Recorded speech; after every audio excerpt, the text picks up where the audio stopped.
मासूम बच्चे बैलगाड़ियों पर सवार हैं तो कहीं कोई गधे पर सवार बहन अपने भाई को चुप करवाने की कोशिश कर रही है तो ये बच्ची अपनी माँ के ठीक होने की उम्मीद में है। कोई अपनी माँ को उठाए ले जा रहा है तो कहीं कोई बाप अपनी बेटी को कंधे पर उठाए ले जा रहा है। ये मासूम बच्चा तो अपना सर पकड़े बैठा है। फसादात की वजह से गलियां सूनी पड़ी हैं। हर तस्वीर तबाही की दास्तान सुनाती है। कहा जाता है कि उस वक्त 10 लाख से ज्यादा लोग मारे गए और 1,50,00,000 से ज्यादा बेघर हुए। ये कहानी है एक ऐसी जमीन की जो बट गई। ये कहानी है उन ख्वाबों की जो चकनाचूर हो गए। ये कहानी है हिंदुस्तान की तकसीम की जो 1947 में एक हकीकत बनी मगर लाखों दिलों पर एक ना भरने वाला जख्म छोड़ गई। एक तरफ भारत और दूसरी तरफ पाकिस्तान वजूद में आया मगर ये तकसीम सिर्फ जमीन की नहीं थी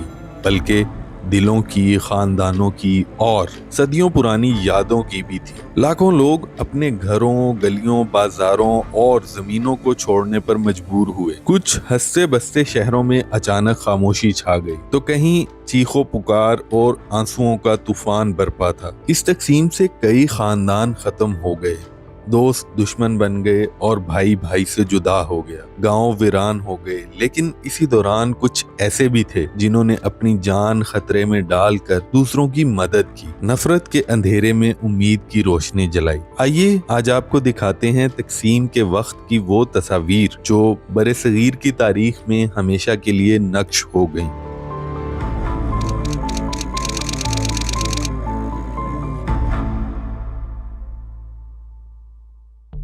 कभी इस खित्ते का नक्शा कुछ इस तरह का था और फिर 1947 की तकसीम के बाद ये खित्ता 2 हिस्सों में तकसीम हो गया। इस तस्वीर में कोई अपनी साइकिल लिए जा रहा है तो कोई बैलगाड़ी पर सवार है और कोई पैदल ही जा रहा है। तो कहीं एक बाप ने तराजू के एक पलड़े में अपने बच्चे को बिठाया हुआ है तो दूसरे पलड़े में सामान बांधे ले जा रहा है। सदियों से इन इलाकों में बसे हुए लोग अपना घर बार छोड़कर नए इलाकों को चल दिए। भारत की नामवर मुसन्निफा और शायरा साजिदा जैदी जो उस वक्त दिल्ली में थी, उन्हें भी इस कत्लो गारत के दौरान करोल बाग में अपने घर को ताले लगाकर मौलाना अबुल कलाम आजाद की रिहाइश गाह में पनाह लेना पड़ी थी। उस वक्त जो हालात थे उनके बारे में वो अपनी बायोग्राफी नवाए जिंदगी में लिखती हैं कि इंसानों के दिल और दिल्ली के दरो दीवार कांप उठे थे। दिल्ली की जमीन सुर्ख और आसमान स्याह हो गया था। यही हाल पंजाब का हो रहा था, यही उत्तर प्रदेश का और यही बंगाल का। दिल्ली में 24 घंटे का कर्फ्यू था। इसके बावजूद बुलवाई अंदरूनी गलियों में मुसलमानों का किश्तो खून कर रहे थे। लाशों से भरी गाड़ियां आ रही थी और जा रही थी। इंसानों की खौफनाक तरीन जिबिल्लत, हलाकत, नफरत, तासुब, बर्बरियत बेनकाब हो रही थी। तहजीब का पर्दा चाक हो रहा था। सियासत का मकरू चेहरा बेनकाब हो चुका था। 1947 में आज़ादी का ख्वाब तो पूरा हो गया था लेकिन ये एक ऐसा ख्वाब था जिसकी ताबीर में बिछड़ने की दास्तानें रकम हुई, बस्तियां वीरान हुई और इंसानियत लहूलुहान हुई।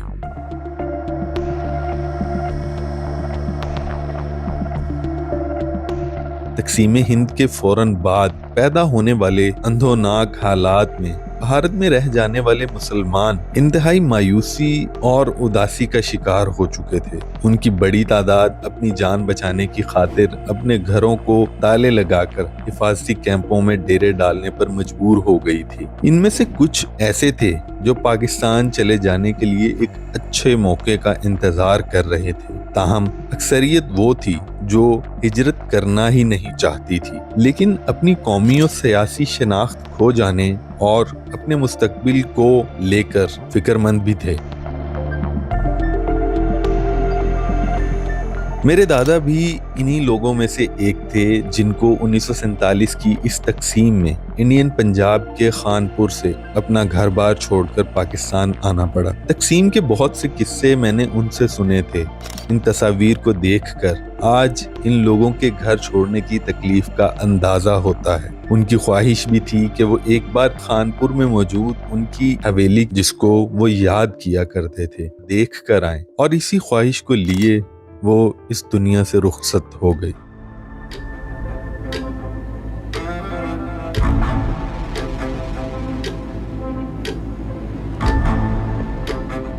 तो खैर, सरहद की लकीर तो खींच दी गई, लेकिन आबादी की मुंतकली की कोई बाकायदा मंसूबा बंदी तो की ही नहीं गई थी, जिसका नतीजा ये निकला कि फसादात फूट पड़े। बस फिर क्या था, नफरत की दीवारें भी खड़ी हो गई, दोस्त दुश्मन बन गए, हमसाए कातिल बन गए। पंजाब के मासूम और अमन पसंद अवाम जो सदियों से साथ रह रहे थे, अचानक वहशी दरिंदे बन गए। दोनों तरफ से खून की होली खेली गई। पंजाबियों ने खूब एक दूसरे का खून बहाया और कई लाख अफराद लुक़्मे अजल बन गए। इसके अलावा लूट मार, आतिशज़दगी और आबरू रेजी के वाक़यात से इंसानियत की जिस तरह तज़लील हुई, वो शायद तारीख कभी ना भुला पाएगी।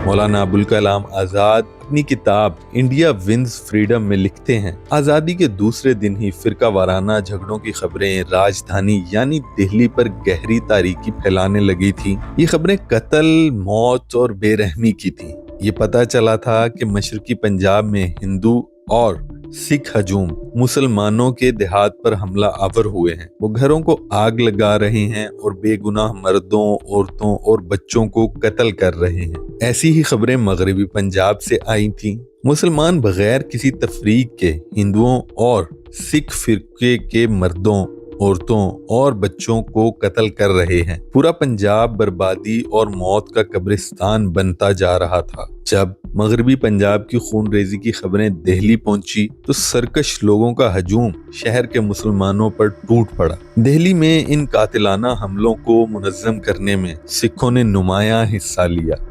इन सब वाक़यात को देखें तो जो लोग ना भी आना चाह रहे थे वो भी यहाँ आने पर मजबूर हुए, और जो यहाँ पर सदियों से रिहाइश पजीर थे उन्हें अपना घर बार छोड़कर नए मुल्क की राह लेना पड़ी। इस सफर में बहुत सी ट्रेनें रवाना तो हुई, मगर मंजिल पर लाशें पहुंची।